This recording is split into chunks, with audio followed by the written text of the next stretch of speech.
ప్రియమైన సంగమా, అనగా ఆయన రక్తంలో కడుగబడి పరిశుద్ధులైన యథార్థవంతులైన నీతివంతులైన ద్వారా చేరవచ్చినటువంటి అందరికీ నిలిచిన వారికి ప్రభునామంలో హృదయపూర్వక వందనాలు. గ్రంథంలో కొన్ని మాటలు మనము రాత్రికాల సమయం చాలా ఎక్కువైనది కనుక సమయం కూడా కొన్ని మాటలతో ముగించుకున్నాము. కొరింథీయులకు రాసినటువంటి 2వ పత్రిక 1వ అధ్యాయము 3వ వచనం నుండి చదువుకున్నామండి.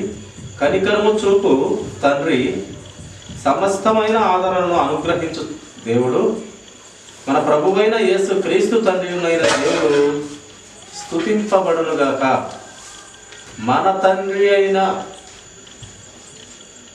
మన ప్రభువైన యేసు క్రీస్తు తండ్రి అయిన దేవుడు స్తుతింపబడాలి, స్తుతింపబడునుగాక అంటే భక్తుడు ఇక్కడ వాయిస్తూ వచ్చినాడు. పిల్లలు, మన తండ్రి స్తుతింపబడాలి, మన ప్రభువైన క్రీస్తు తండ్రి స్తుతింపబడాలి.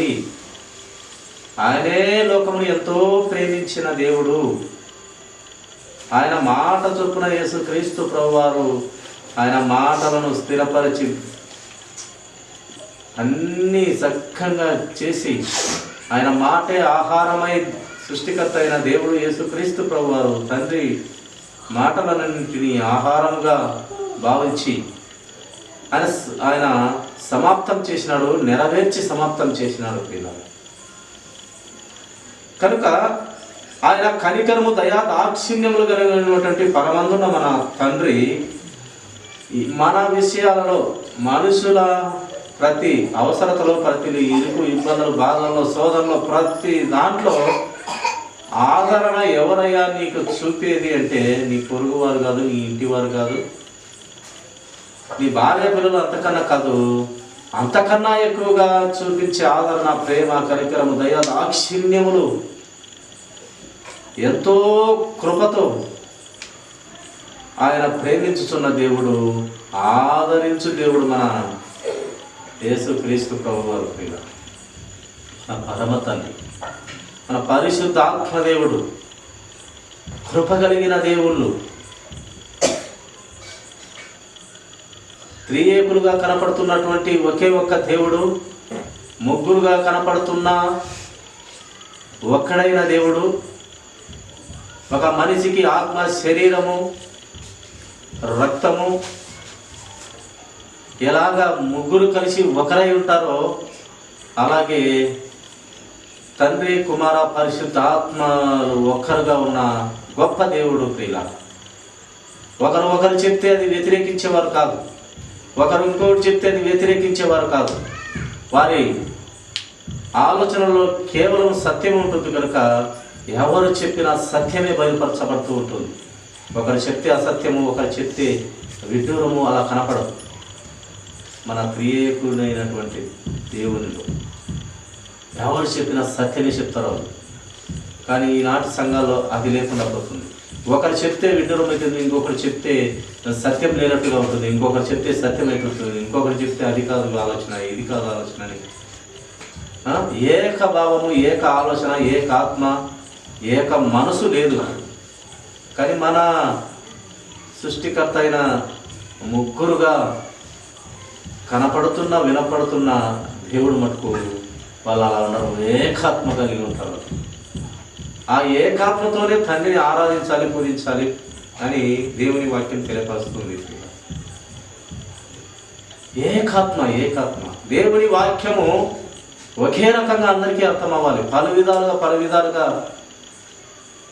అర్థం లేని విధంగా అర్థం కాకూడదు. ఎన్నో రకాల భావము ఉన్నప్పటికీ ఆ భావాల అన్నిటికీ సత్యమే కనపడాలి, అసత్యమైనది ఆ భావాలలో కనపడకూడదు. దేవుని పిల్లలమైన మన అందరిలో పిల్ల కనుక ఈ లోకంలో అయితే ఎవరైనా మనల్ని ఆదరించేవారు ఎవరా, ఓదార్చేవారు ఎవరా, సహాయం చేసేవారు ఎవరా అని మన రక్త సంబంధికుల్లో కానీ, బంధువులో కానీ ఎక్కడెక్కడ వెతికినా కనపడరు కానీ, వినపడరు. కానీ మన దేవుడు మాత్రమే కృప కలిగిన వాడు, ఆదరించే దేవుడు, తోడై ఉన్న దేవుడు. ఆయన మంచి ఆలోచనలతో కనపడుతున్న దేవుడు, నడిపించే దేవుడు, చేయి పట్టి నడిపించే దేవుడు. ఆయన ఉన్నవాడు, అనువాడు, చూచుచున్న దేవుడు,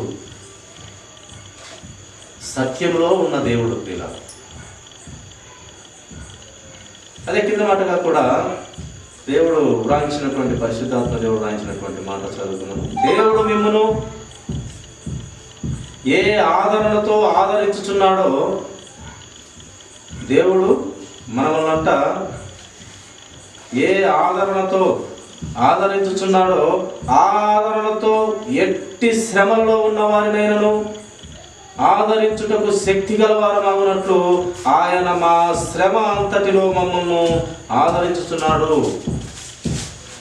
అపొస్తలుడైనటువంటి పౌలు గారు చెప్తూ ఉన్నారు, దేవుడు ఏలాగా ఆదరించుతున్నాడో ప్రతి మనిషి కూడా అలాగే తన తోటి వారిని, తన పొరుగు వారిని, రక్త సంబంధికులను, బంధువులను, స్నేహితులను అందరినీ కూడా అట్టి ఆదరణ కలిగి ఉండాలి. అలాంటి శక్తి దేవుడే మాకు మా శ్రమ అంతటిలో మమ్మల్ని ఆదరించుతున్నాడు అంటూ ఇక్కడ భక్తులు తెలియపరుస్తున్నారు. ప్రతి విషయంలో ఆదరించే పిల్లలుగా ఉండాలని వాక్యం తెలియపరుస్తుంది.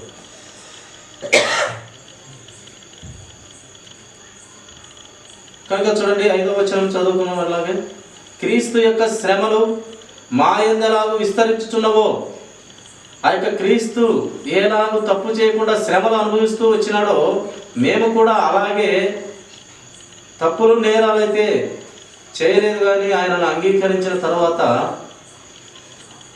చేయని తప్పులకు శిక్షలు అనుభవిస్తున్నాము. ఎలాగా యేసు క్రీస్తు ప్రభు వారు చేయని తప్పుకు శిక్షలు అనుభవించినాడో, ఆయన మన కొరకు శాపమైనాడో, పాపమైనాడో, మేము కూడా ప్రతి విధమైన శ్రమలలో శిక్షింపబడుతూ మా ఎందెలాగూ ఆ శ్రమలు విస్తరిస్తున్నవో అలాగే క్రీస్తు ద్వారా ఆదరణ మాకు విస్తరిస్తున్నది. శ్రమలైతే ఈ లోకంలో మాకు జరుగుతూ ఉన్నవి, కానీ గొప్ప ఆదరణ మాత్రం మాకు ఈ లోకంలో నుంచి మా బంధువుల నుండి కానీ, మా రక్త సంబంధికుల నుండి, మా స్నేహితుల నుండి కానీ, మా భార్య పిల్లల నుండి కానీ మాకు దక్కలేదు. కానీ క్రీస్తు వారి నుండే ఆ ఆదరణ మాకు దక్కుతూ ఉంది.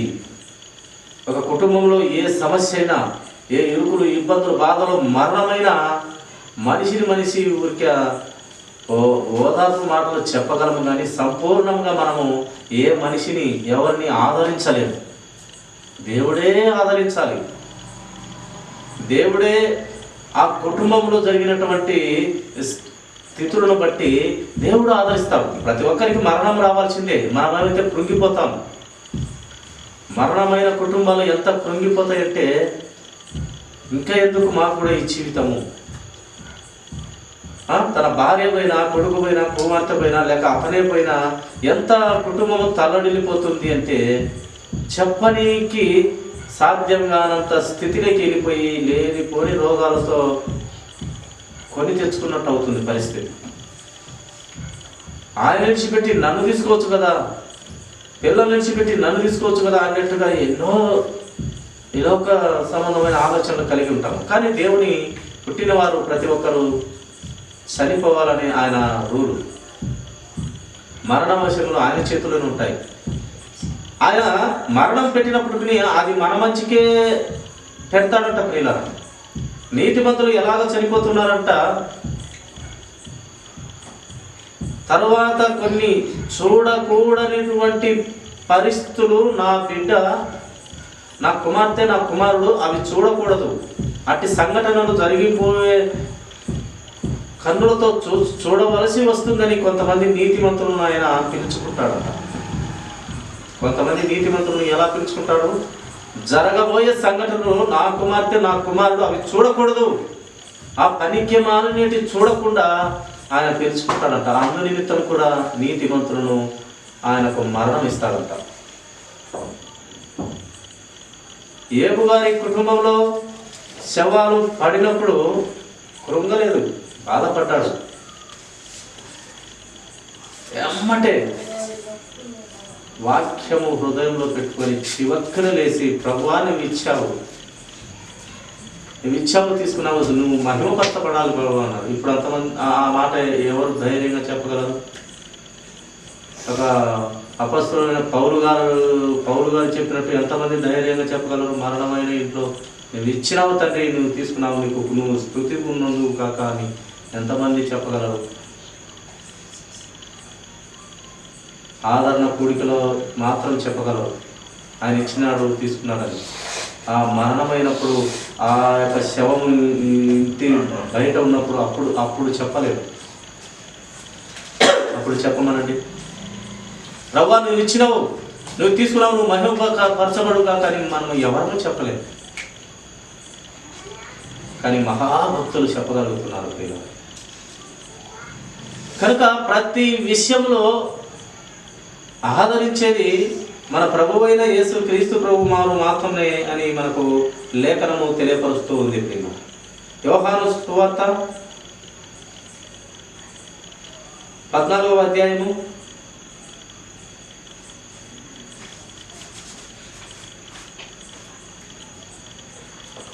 16-17 వచనాలు చదువుకున్నామండి. నేను తండ్రిని వేడుకొందును, మీ యొద్ద ఎల్లప్పుడూ ఉండుటకై ఆయన వేరొక ఆదరణకర్తను అనగా సత్య స్వరూపియగు ఆత్మను మీకు అనుగ్రహించును. లోకము ఆయనను చూడదు, ఆయనను ఎరుగదు కనుక ఆయనను పొందనేరదు. మీరు ఆయనను ఎరుగుదురు, ఆయన మీతో కూడా నివసించును, మీలో ఉండును. పరిశుద్ధ ఆత్మదేవుడి గురించి తెలియపరుస్తూ వచ్చినట్లు ఇలా లోకము ఆయనను చూడదు, ఆయనను ఎరుగదు, ఆయనను పొందనేరదు.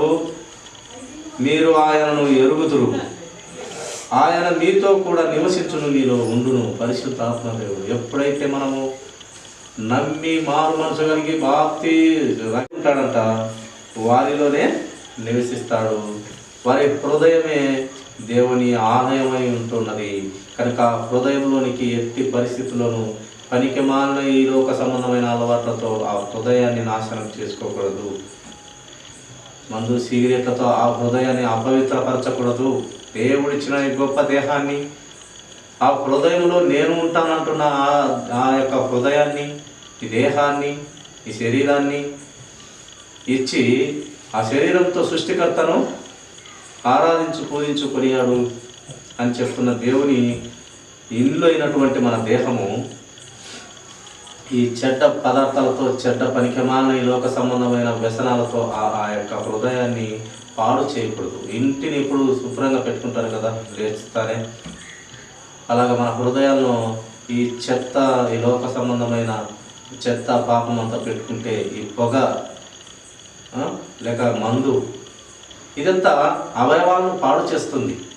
ఆ చెత్త ఉంటే పరిశుద్ధ ఆత్మదేవుడు బహుశా రాలేకపోవచ్చు. ఎందుకంటే ఆల్రెడీ సాతాను కృష్ణ వేసి కూర్చున్నాడు. సాతాను ఉండే దగ్గరికి నీ హృదయంలో దేవుడు రావాలంటే నీ హృదయము పవిత్రపరచబడి ఆ హృదయం ఎప్పుడు క్లీన్గా పరిశుద్ధత కలిగి ఉంటే పరిశుద్ధ ఆత్మదేవుడు లేట్ చేయక వచ్చేస్తే నేను సత్యంలో నడిపిస్తాడు. సత్యస్వరూపి యొక్క పరిశుద్ధ ఆత్మదేవుడు నిన్ను సత్యమైన సర్వసత్యమైన క్రీస్తులో నడిపిస్తాడు. కీర్తనల గ్రంథము 119వ అధ్యాయము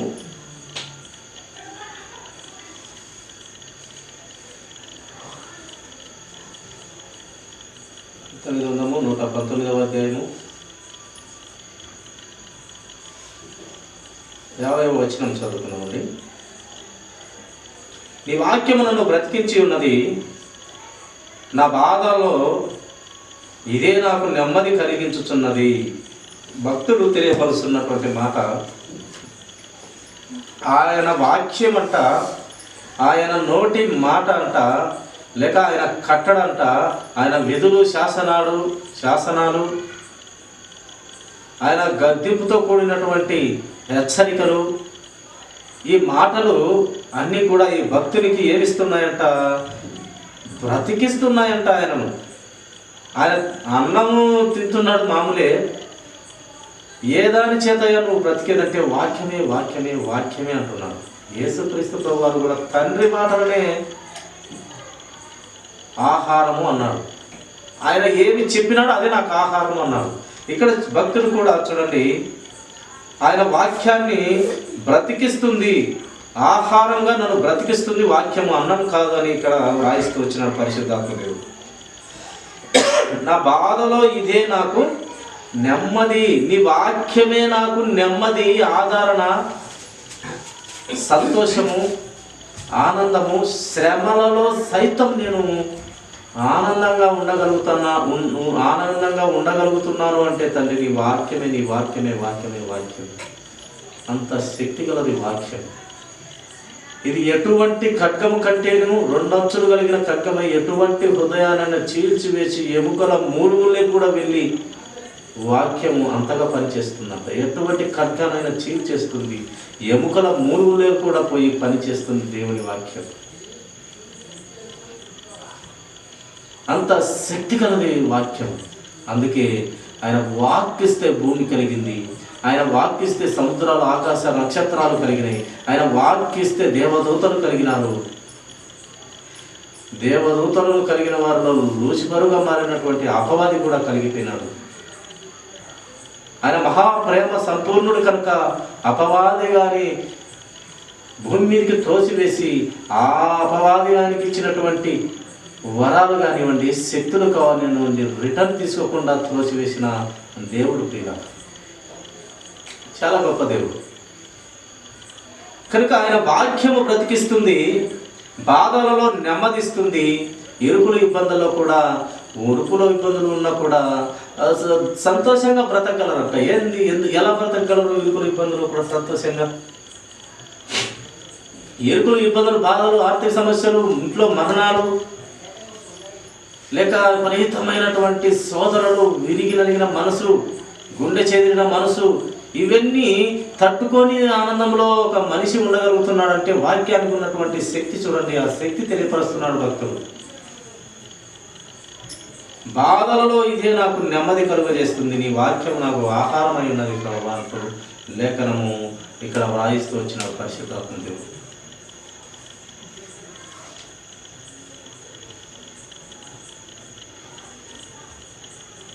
తెస్సలోనికీయులకు రాసినటువంటి మొదటి పత్రిక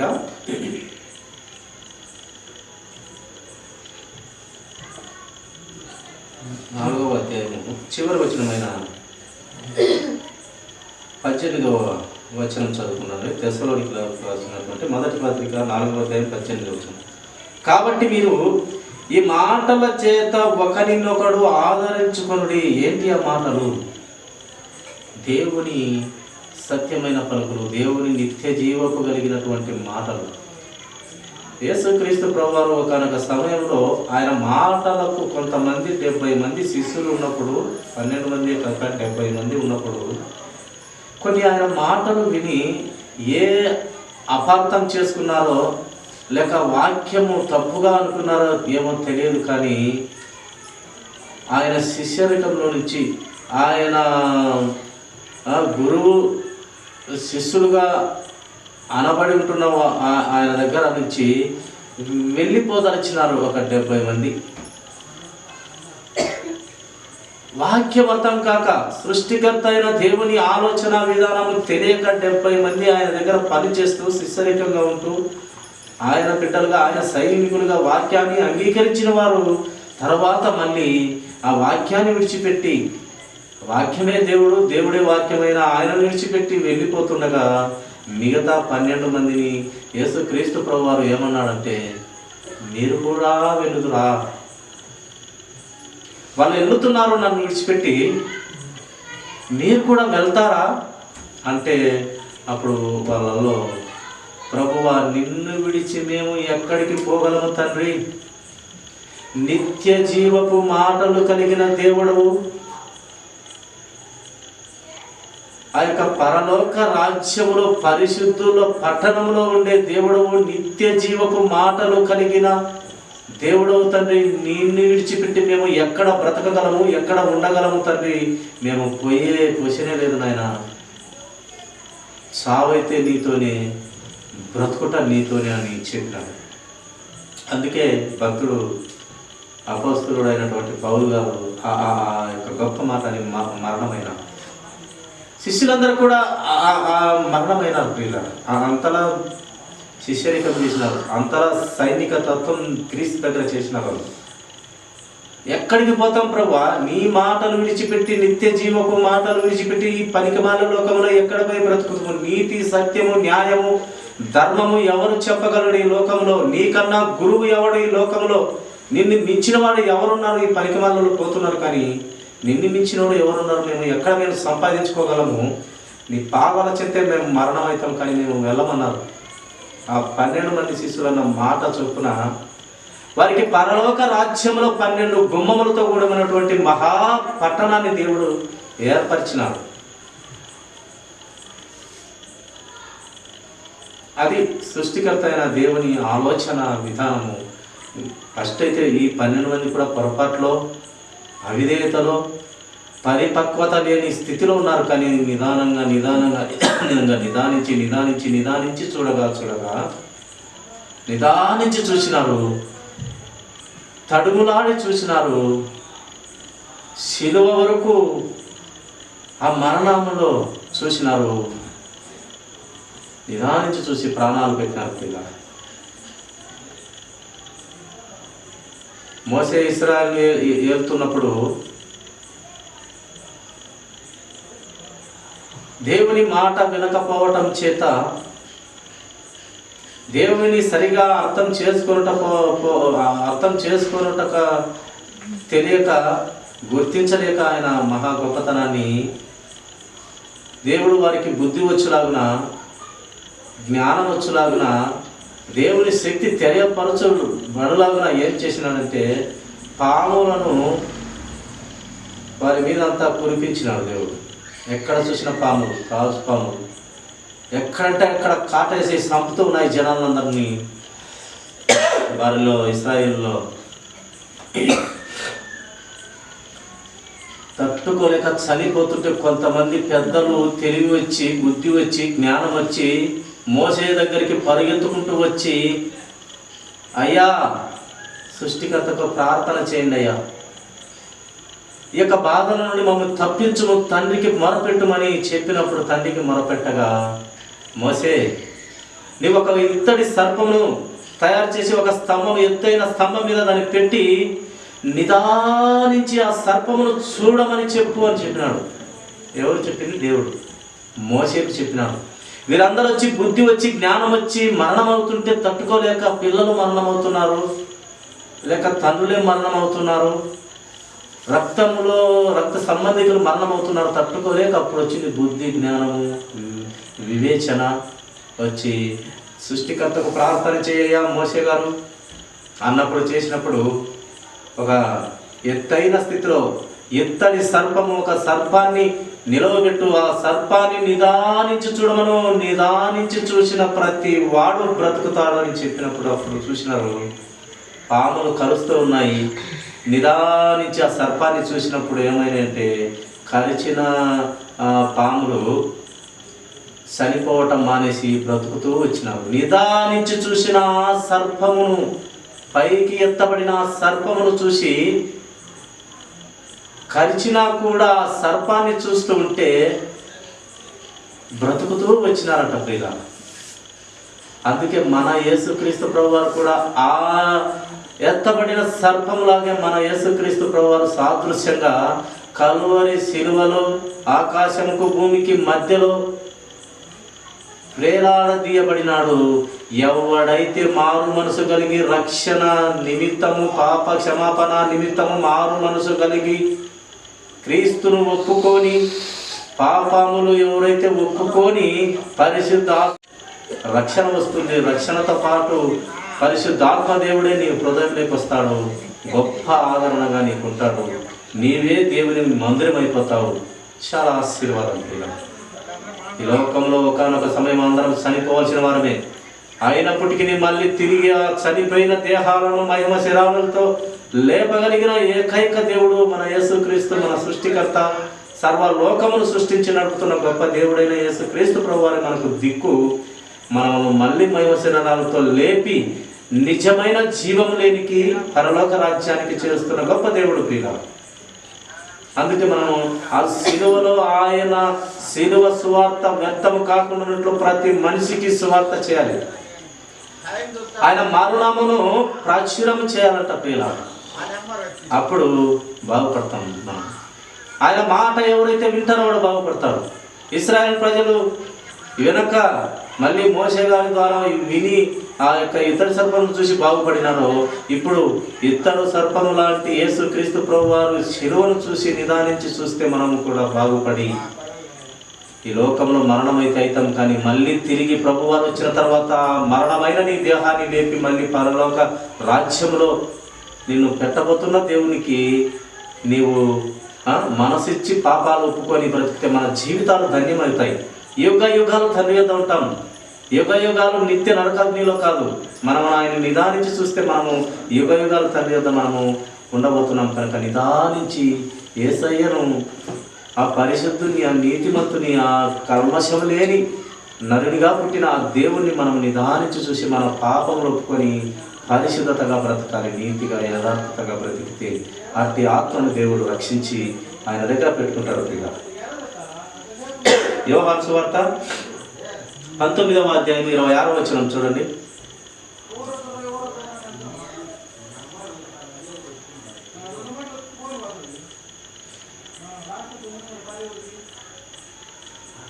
యేసు తన తల్లియు తాను ప్రేమించిన శిష్యులను దగ్గర నిలిచి ఉండటం చూసి, అమ్మా ఇదిగో నీ కుమారుడు అని తన తల్లితో చెప్పారు. తరువాత శిష్యుని చూచి, ఇదిగో నీ తల్లి అని చెప్పాను. ఆ గడియ నుండి ఆ శిష్యుడు ఆమెను తన ఇంట చేర్చుకొనెను. సొంతగా పుట్టిన వాళ్ళ చేతికి దేవుడు సృష్టికర్త అప్పచెప్పలేదు. సొంత కొడుకులు 2 ఉన్నారు, వారికి అప్పచెప్పలేదు. యేసుక్రీస్తు వారి శిష్యుడైన ఈ ఇష్టమైన యోహానుకు అప్పచెప్తున్నాడు తన మరియ తల్లికి. ఇదిగో అమ్మ నీ కుమారుడు, ఇదిగో నీ తల్లి. ఎందుకంటే సృష్టికర్తను బాగా ఎరిగినటువంటి వాడు యోహాను కనుక, ఆయన శిష్యుడు కనుక ఆయనకు అప్పచెప్తున్నాడు. లోకంలో ఉన్నటువంటి 2 కుమారులకు అప్పచెప్పలేదు ఆయన. వారు ఎప్పుడు నమ్మినారు వారిద్దరు కూడా అంటే, యాకోబు యూదా ఎప్పుడు నమ్మినారంటే, వాళ్ళు ఎప్పుడు వాక్యం చెప్తున్నా ఆయనను పట్టించుకోలేదు. ఆయన సృష్టికర్త అని విననలేదు. ఆయనే సృష్టికర్త, ఆయనే దేవుడని నమ్మలేదు. చనిపోయి తిరిగి లేచి చనిపోకముందు చెప్పిన అనేక మాటలను నమ్మి, మళ్ళీ తర్వాత తిరిగి లేచిన తర్వాత చెప్పినప్పుడు అప్పుడు నమ్మిన వాళ్ళు, అప్పుడు నమ్మి వాళ్ళు కూడా వారిద్దరు 2 పత్రికలు రాసినట్టుగా మనం చూస్తాం. అప్పుడు నమ్మినారు, ముందైతే నమ్మలేదు. కనుక యేసుక్రీస్తు ప్రభు వారిని బాగా అర్థం చేసుకున్న వారికి తన తల్లిని అప్పచెప్పి, అలాగే ఇదిగో నీ తల్లి అని చెప్పి ఒక బంధుత్వము, ఒక బాంధవ్యము, ఒక తల్లి పట్ల ప్రేమ ప్రభు వారు ఇక్కడ చివరి టైంలో చూపించినారు. తల్లిదండ్రులను చక్కగా చూసుకోమని ఆయన చక్కగా ఇక్కడ మనం చూస్తాం. చివరి మాటగా ఫిలిప్పీయులకు రాసినటువంటి పత్రిక 2వ అధ్యాయం 1వ వచనం మనం చదువుకొని నిలుచుకున్నాము.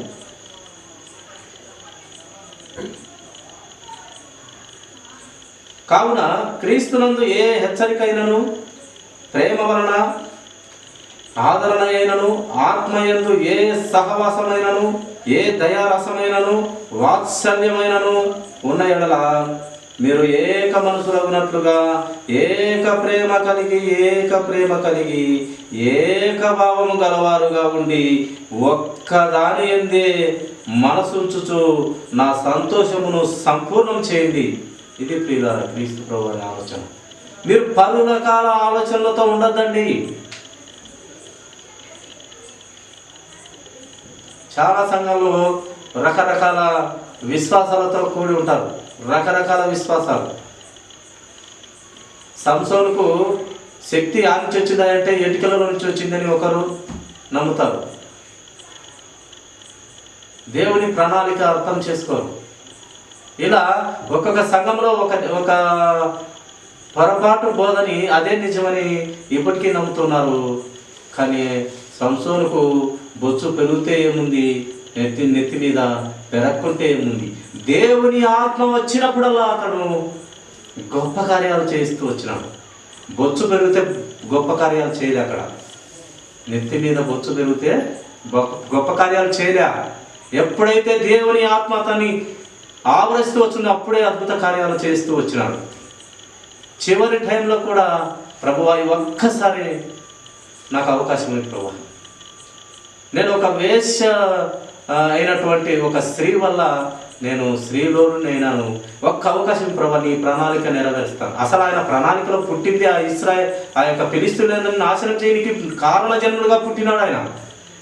ఆ యొక్క ఫిలిష్తీయులందరినీ చంపనీకి పుట్టించినాడు దేవుడు. నెత్తిలో ఎంట్రుకల్లో ఏముంది? దేవుని ఆత్మ వచ్చినప్పుడే గాడిద ఎముక తీసుకొని 1000 మందిని చంపినాడు. వేల నక్కలు తోకలకు ముడేసి ఆ యొక్క వారి మీద వారి పొలాల్లోకి విసినాడు. ఒక్క నక్కను మనం పట్టుకోగలమా? దేవుని ఆత్మ ఎప్పుడు సంసోనులోకి వచ్చిందో అప్పుడే విపరీతమైన అద్భుత కార్యాలు చేయగలిగినాడు సంసోనుగా. కనుక ఇలాంటి చిన్న చిన్న పొరపాట్లు చాలా భిన్నాభిప్రాయాలు ఇవి మన లోకంలో అయితే జరుగుతున్నాయి. కానీ మన త్రియేకుడైన దేవునిలో యేసు ప్రభువారు చెప్పిన మాట అయినా, పరిశుద్ధ ఆత్మదేవుడు పలికిన మాట అయినా, మన పరమ తండ్రి పలికిన మాట అయినా ఒక భావమే, తిరుగుండదుగా. వారి ముగ్గురికి వేరు భావాలు ఉండవు. ఒకే మాట, ఆ మాట కరెక్ట్ అయి ఉంటుంది, సత్యమై ఉంటుంది, నీతి అయి ఉంటుంది, న్యాయమై ఉంటుంది. ఈ యొక్క 4 కలిసి ఆయన సింహాసనమై ఉంటుంది. అది మన యేసుక్రీస్తు ప్రభు. అలా ఉండండి నాయన, నా పిల్లలరా, నా సంఘమా, నా యొక్క సార్వత్రిక సంఘమా, ఒకే ఆలోచన, ఒకే వాక్య భావం తెలుసుకోండి. ఫస్ట్ దేవుని ఆలోచన విధానం గుర్తించండి. అంటే పలు విధాల ఆలోచనలో ఉంటారు. ఇది ఒకటి చెప్తే ఇంకొకటి అది కాదు, ఇంకొకటి అది చెప్తే ఇంకొకటి ఇది కాదు అంటాడు. ఏకభావం, ఏక ఆలోచన లేదు. వాక్యం బాగా చదువుకొని వాక్య ప్రకారము దేవుని ఆలోచన పుట్టించుటకు ప్రార్థనలో అడిగి వాక్యాన్ని అర్థమవుటకు కృప ఇవ్వండి నాయన. అర్థం చేసుకున్నట్టుకు జ్ఞానం ఏంటి ఆయన ఇస్తాడు. సొలొమోను రాజు అడిగినాడు, ఇచ్చినాడు. వాక్యాన్ని అర్థం చేసుకున్నట్టుకు జ్ఞానం ఏమైనా ఇస్తాడు. అంతేగాని నాకు ఈ విమానం కావాలా, నాకు ఏరోప్లేన్ కావాలంటే ఇవ్వడు. సత్యంలో ఆయన చిత్తంలో అడిగిన ప్రార్థన దేవుడు ఇచ్చే నీకు సిద్ధంగా ఉన్నాడు. కనుక ప్రియ సహోదరుల, మనమందరం కూడా ఎలా ఉన్నామని దేవుడు చెప్తున్నాడంటే, ఏక మనసులో ఉన్నట్లుగా, ఏక ప్రేమ కలిగి, ఏక భావము కలిగి, ఒక్కదాని యందే మనసుంచుచు, క్రీస్తునందే మనసుంచుచు ఆయనను సంతోషపెట్టి సంపూర్ణమైన మనుషులుగా ఉండి నా యందు నిందారహితులుగా ఉండకుండాట్లు తల ఎత్తుకొని నా ముందు మీరు కనపడాలి పరలోక రాజ్యంలో అంటున్నాడు. కనుక అటు స్థితిలో మనం ఎదురుగాక, అటు వాక్య జ్ఞానం మనకు వచ్చునుగాక. దేవుడటి ఆత్మను అందరికీ దయచేసి అందరినీ సత్యమైన క్రీస్తు సారూప్యత ప్రతి ఒక్కరికి ఇచ్చునుగాక. ఈ కొద్ది మాటలు దేవుడు దీవించునుగాక. తల నుంచినట్టయితే చిన్న